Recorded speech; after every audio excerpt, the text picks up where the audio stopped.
आज अपन आगे की बात करेंगे। यानी फर्रुखशियर 1713 से लेकर 1719 के बीच तक के शासक रहा। तो देखिए, शुरुआत करते हैं। तो फर्रुखशियर अपने पिता अजीमुशान की उत्तराधिकारी युद्ध में हत्या की सूचना पाते ही पटना बिहार में अपने को बादशाह घोषित कर दिया। जैसे ही उसके पिता की हत्या हुई तो वो पटना में बिहार में अपना बादशाह घोषित कर लिया था फर्रुखशियर ने अब्दुल्ला खां को साम्राज्य का वजीर और हुसैन अली खां को मीर बख्शी सेनापति बनाया गया, क्योंकि जब अमीर वर्ग के थे ये दोनों ही और इनका ज़्यादा प्रभाव था।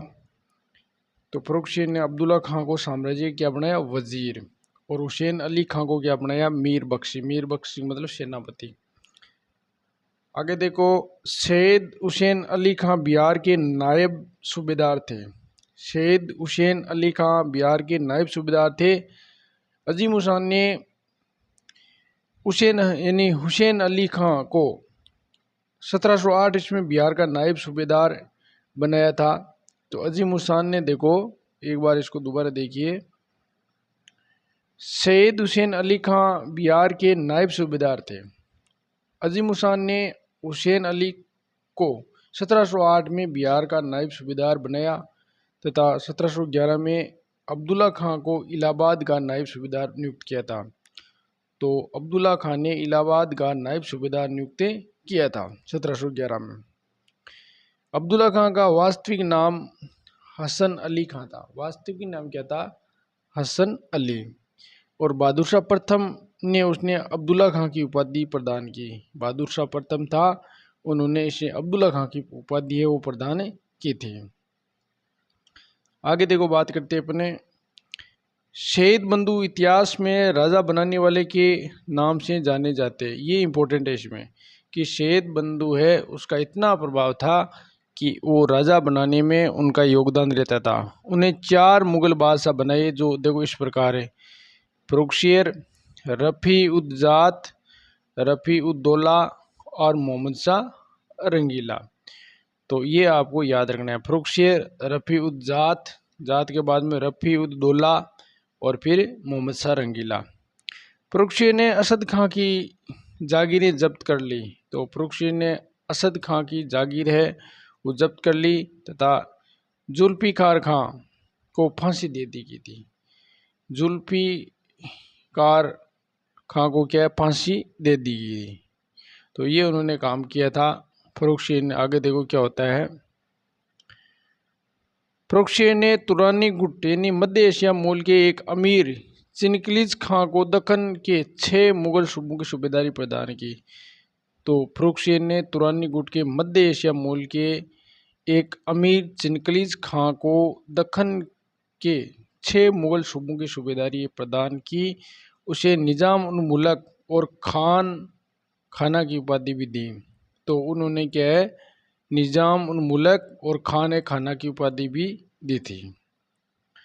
आगे देखो, बात करते हैं अपने।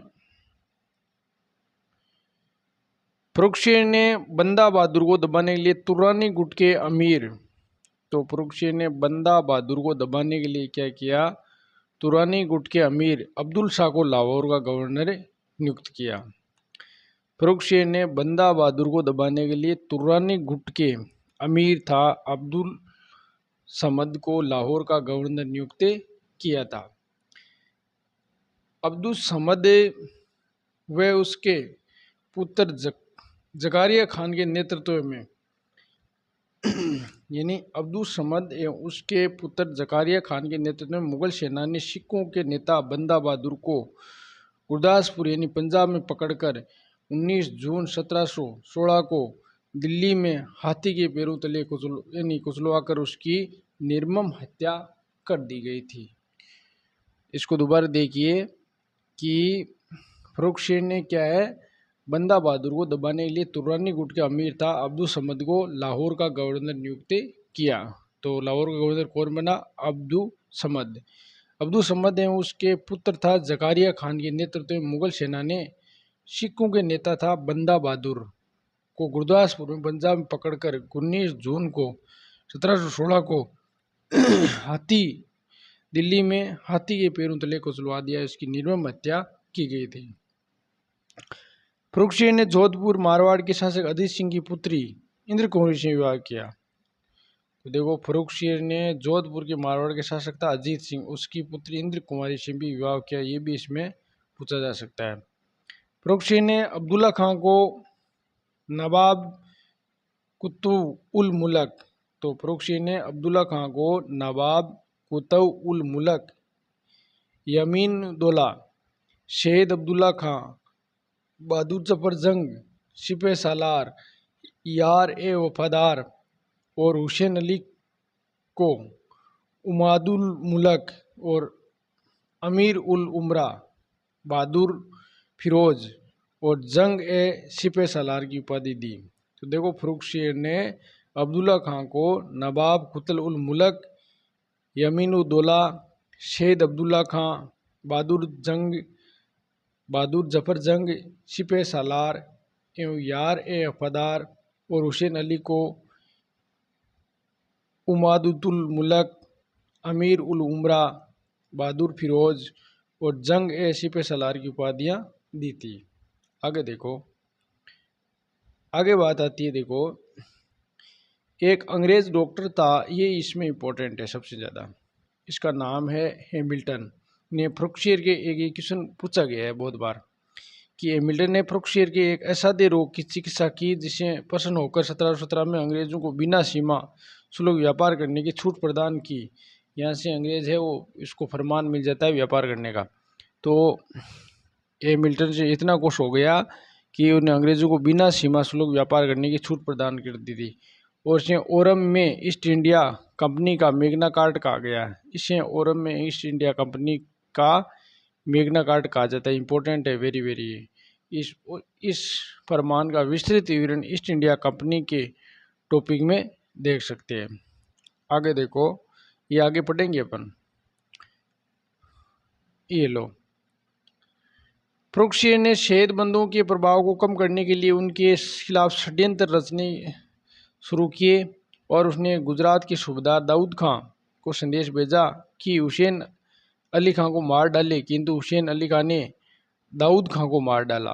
तो उसने दाऊद खां को एक संदेश भेजा कि हुसैन अली खां ने उसको मार डाला, क्योंकि अमीरों का षड्यंत्र ज़्यादा था। तो इसकी वजह से इसने उल्टा हो गया, यहाँ पर दाऊद खां को भेजा लेकिन हुसैन अली खां ने को मार डाला, लेकिन हुसैन अली खां ने किसको मार दिया? दाऊद खां को मार दिया। उल्टा हो गया यहाँ पर।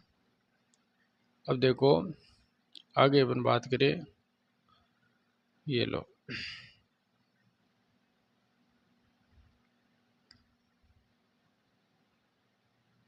अब देखो आगे क्या होता है। हुसैन अली ने पेशवा बालाजी विश्वनाथ से 1719 ईस्वी में दिल्ली की संधि की। तो हुसैन अली ने पेशवा बालाजी विश्वनाथ से क्या है 1719 में दिल्ली की संधि की, और जिसके तहत उसने समस्त दक्षिणी 6 सूबों में चौथ और स्वदेश मुक्ति वसूल करने का अधिकार शाहू को दे दिया था। हुसैन अली ने पेशवा बालाजी विश्वनाथ था 1719 में, उसने दिल्ली में एक संधि की थी पेशवा बालाजी विश्वनाथ से, जिसके तहत समस्त दक्षिण में 6 सूबे थे, 6 प्रांत थे, चौथ और स्वदेश मुक्ति वसूल करने का अधिकार है शाहू को दिया गया था। आगे देखो, हुसैन अली खां मराठा सैनिकों के साथ दिल्ली आ गया। हुसैन अली खां मराठा सैनिकों के साथ क्या कहाँ पर आ गया? दिल्ली आ गया था।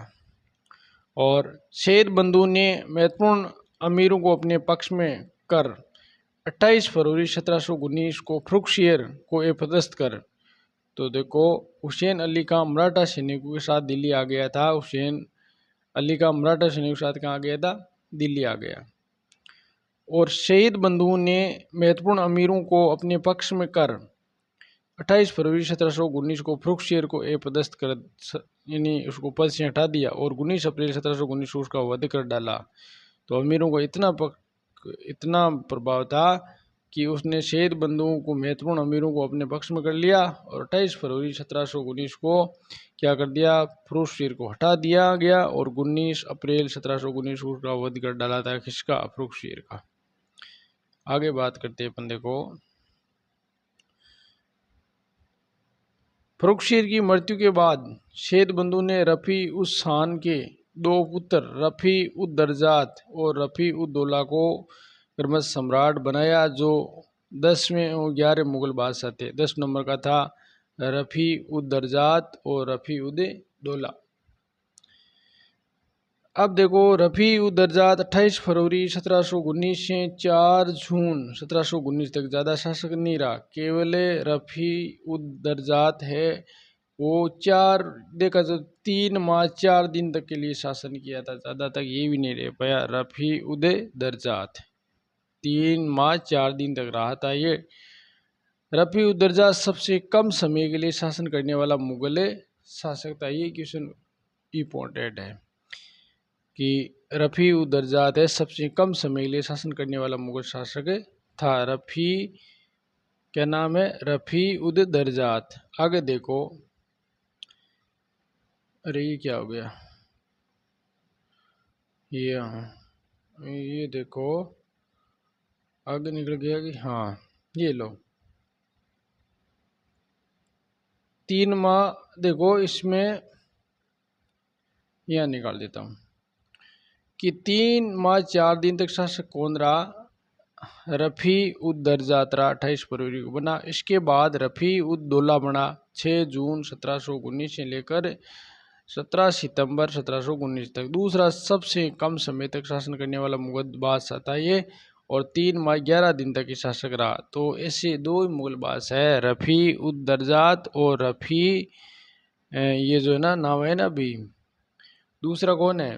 देखो पहला तो रफी उद दर्जात केवल 3 माह 4 दिन से शासक रहा, ठीक है। फिर दूसरा कम शासक रहने वाला कौन था? रफी उद दौला। रफी उद दौला ये कम समय तक रहा, कितना? 3 माह 11 दिन। तो ये आपको याद रखना है। आगे देखो 28 मई 1719 को आगरा के सूबेदार बीरबल ने निकुशियर यानी औरंगजेब के बागी पुत्र अकबर का पुत्र तो निकुशियर को बादशाह घोषित कर दिया। बाद में 28 मई 1719 को आगरा के सूबेदार बीरबल ने निकुशियर को बादशाह घोषित कर दिया, किंतु शेर बंधु ने प्रयास विफल कर दिया और निकुशियर को 13 अगस्त 1719 में गिरफ्तार कर लिया गया। निकुशियर को 13 अगस्त 1719 में क्या कर लिया? गिरफ्तार कर लिया गया। और 1723 को दिल्ली स्थित सलीमगढ़ किले को जेल में निकुशियर की मृत्यु हो गई।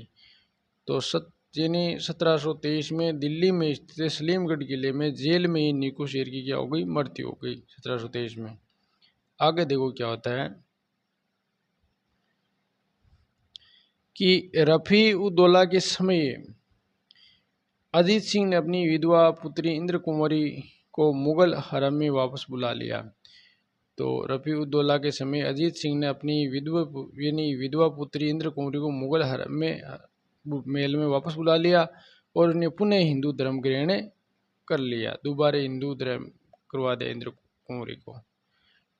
रफी उद दर्जात की से रोग से क्या हो गई? मृत्यु हो गई। कि रफी उद दर्जात की किस रोग से रोग से मृत्यु हो गई। और उसके बाद रफी उद दौला को शाहजहाँ द्वितीय के नाम से बादशाह बनाया गया था। तो रफी उद दर्जात की मृत्यु होने के बाद में रफी उद दौला को शाहजहाँ द्वितीय के नाम से जाना जाता है, रफी उद दौला को। इसकी भी कुछ दिनों बाद पेचिश से मृत्यु हो गई। तो रफी उद दौला की भी क्या हो जाती है? मृत्यु हो जाती है। आगे देखो यानी फरुखशीर को घृणित कायर भी कहा गया है। ये इंपॉर्टेंट है, पूछा गया है। फरुखशीर को क्या कहा गया है? घृणित कायर भी कहा जाता है। फरुखशीर 1713 में जजिया वापस लगाया। ये इंपॉर्टेंट है। फरुखशीर ने जजिया कर 1713 में लगाया था वापस, और 1717 में समाप्त कर दिया था।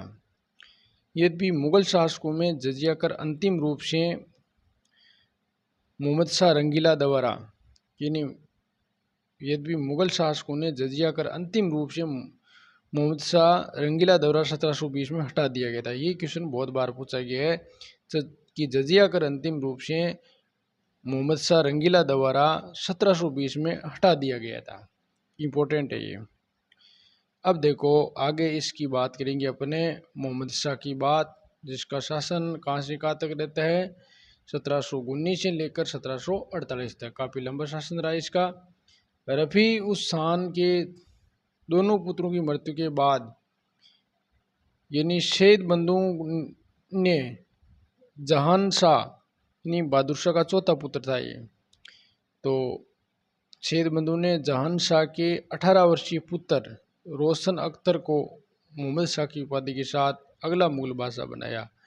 तो देखो शहीद बंधु ने जहान शाह यानी बहादुर शाह का चौथा पुत्र था, उसके 18 वर्षीय पुत्र रोशन अख्तर को क्या बनाया, मोहम्मद शाह की उपाधि के साथ उसको अगला मुगल बादशाह बनाया था। और मोहम्मद शाह शहीद बंधु के खिलाफ निजाम मुल्क के सादत खां, हैदर खां, मोहम्मद अमीन खान और एतमादुल्ला के साथ मिलकर षड्यंत्र रचा। तो मोहम्मद शाह ने शहीद बंधु के खिलाफ है षड्यंत्र रचा। निजाम मुल्क, सादत खां, हैदर खां, मोहम्मद अमीन खान और एतमादुल्ला के साथ मिलकर क्या रचा था, षड्यंत्र रचा था। आगे देखो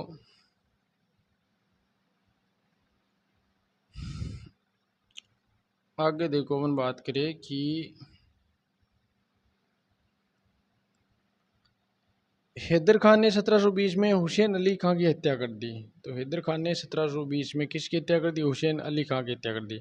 और अपने छोटे भाई की हत्या का बदला लेने के लिए अब्दुल्ला खान ने सेना एकत्रित की। तो हत्या का बदला लेने के लिए अब्दुल्ला खान ने क्या सेना एकत्रित की, किंतु हसनपुर नामक स्थान पर 13 नवंबर 1720 को वे पराजित हुआ। तो हसनपुर नामक स्थान पर 13 नवंबर 1720 को वे क्या हो गया, पराजित हुआ और बंदी बना लिया गया। 1722 में अब्दुल्ला खां की जेर देकर हत्या कर दी गई थी। तो 1722 में अब्दुल्ला खां की जेर देकर क्या कर दी, हत्या कर दी। ये कोई ज़्यादा यहाँ प्रकाश नहीं है। आगे देखो शहीद बंधु के पतन का मुख्य कारण है तुर्रानी गुट। ये इंपॉर्टेंट है कि शहीद बंधु के पतन का मुख्य कौन सा कारण है, तुरानी गुट, निजामुल मुल्क यानी अमीन खान आदि अधिक शक्तिशाली होना। तो ये कारण है। आगे देखो मोहम्मद शाह ने पहले अमीन खां को वजीर बनाया। मोहम्मद शाह ने किसको वजीर बनाया, अमीन खां को। जनवरी 1721 में अमीन खां की क्या होगी, मृत्यु के बाद 1722 में निजाम उल मुल्क को वजीर बनाया गया। तो उसकी मृत्यु के बाद में 1722 में निजाम मुल्क को क्या है, वजीर बना दिया गया था। किंतु दरबारी षड्यंत्र के तंग आकर वजीर का पद छोड़कर 1724 में मालवा, गुजरात, मराठी अतिक्रमण को रोकने का बहाना लेकर वो दखन चले गए थे। यानी इसको दोबारा देखिए कि मोहम्मद शाह पहले अमीन खां को वजीर बनाया, लेकिन जनवरी 1721 में अमीन खां की मृत्यु के बाद 1722 में निजाम मुल्क को वजीर का पद बनाया गया। ठीक है ना। किंतु दरबारी षड्यंत्र में तंग आकर वजीर का पद है इसने त्याग दिया था, किसने, निजाम मुल्क ने। और आगे क्या होता है, 1724 में मालवा, गुजरात का मराठा अतिक्रमण को रोकने के लिए बहाना लेकर वो दखन चले गए थे। आगे देखो आगे बात करें कि इस पर मोहम्मद शाह ने मुबारिज खां को दक्खन का सूबेदार नियुक्त किया। इस पर मोहम्मद शाह ने मुबारिज खां को दक्खन का क्या बनाया, सूबेदार। मुबारिज खां को निजामुल को कुचलने का आदेश दिया गया था। निजाम उल मुल्क को क्या कुचलने का आदेश दिया, किंतु 1724 में शुक्र खेड़ा के युद्ध में निजाम उल मुल्क ने मुबारिज खां को पराजित कर दिया था। तो शुक्र खेड़ा का युद्ध कब हुआ, 1724 में। किसके बीच में, निजाम उल मुल्क ने मुबारिज खां को पराजित कर दिया। और 1724 में स्वतंत्र हैदराबाद राज्य की स्थापना को, ये इंपॉर्टेंट है, 1724 में स्वतंत्र हैदराबाद राज्य की क्या हो गई, स्थापना हो गई। आगे देखो बात करते अपने मोहम्मद शाह ने निजाम उल मुल्क को आसफ जहाँ की उपाधि दी, यानी मोहम्मद शाह ने निजाम उल मुल्क को कौन सी उपाधि दी, आसफ जहाँ को ही इंपॉर्टेंट है। आगे देखो, निजाम उल मुल्क दक्षिण में जाने के बाद क्रमश कमरुद्दीन अमीन खां का पुत्र यानी रोशन उद्दौला और खान ए दौरा को वजीर बनाया। तो अमीर खान का पुत्र रोशन उद्दौला और खान दौरा को वजीर का पद दिया गया था। आगे देखो, मोहम्मद शाह रंगीला ने जाट सरदार चूड़ामन से दोस्ती कर ली, ये इंपॉर्टेंट है, तथा मराठा साहू को दक्कन के 6 प्रांतों का चौथ और स्वदेश मुखी वसूल करने का अधिकार दिया था मोहम्मद शाह रंगीला ने।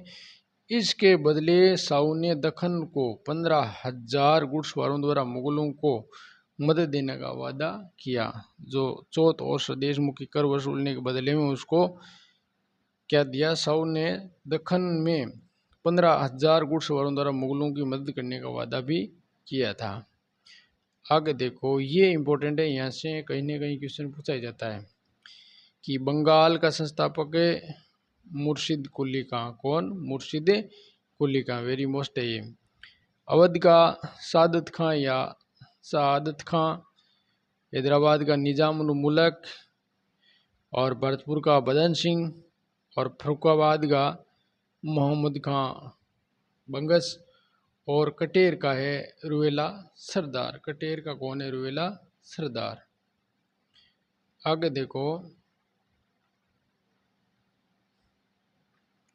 मोहम्मद शाह के समय उर्दू एवं संगीत का सर्वाधिक विकास हुआ था। तो मोहम्मद शाह के समय उर्दू व संगीत का सर्वाधिक क्या हुआ था, विकास हुआ, ये इम्पोर्टेंट है इसमें। और राजकीय संरक्षण दिया गया था। सदारंग व अदारंग इसके प्रसिद्ध संगीतज्ञ थे, यानी सदारंग और अदारंग इसके प्रसिद्ध संगीतज्ञ थे। किसके समय, मोहम्मद शाह के समय। ये पूछा गया एग्जाम में, सदारंग और अदारंग। मोहम्मद शाह को उसके विलासी आचरण के कारण रंगीला कहा गया था। विलासिता का, आरायश और आराम की जिंदगी जीता था, इसके कारण रंगीला कहा गया है इसको। आधुनिक उर्दू शायरी में जन्मदाता वली दक्कनी को इनकी उर्दू शायरी के लिए मोहम्मद शाह ने सम्मानित किया था। और वली दक्कनी के गुरु सूफी कवि शाह सादुल्ला गुलशन थे, यानी वली दक्कन के गुरु सूफी कवि शाह सादुल्ला गुलशन थे। और वली ने दीवान नाम से संग्रह की रचना की। तो वली ने दीवान नाम से संग्रह की रचना की थी। आगे देखो, तो आज अपन इतना ही पढ़ेंगे, कल और इसका आगे का भाग है वो पढ़ेंगे। आप अब कहेंगे वैसा ही ये अपन आधुनिक पूरा करेंगे, और ज़्यादा से ज़्यादा मित्रों को शेयर करें ताकि सबको फ़ायदा हो। धन्यवाद।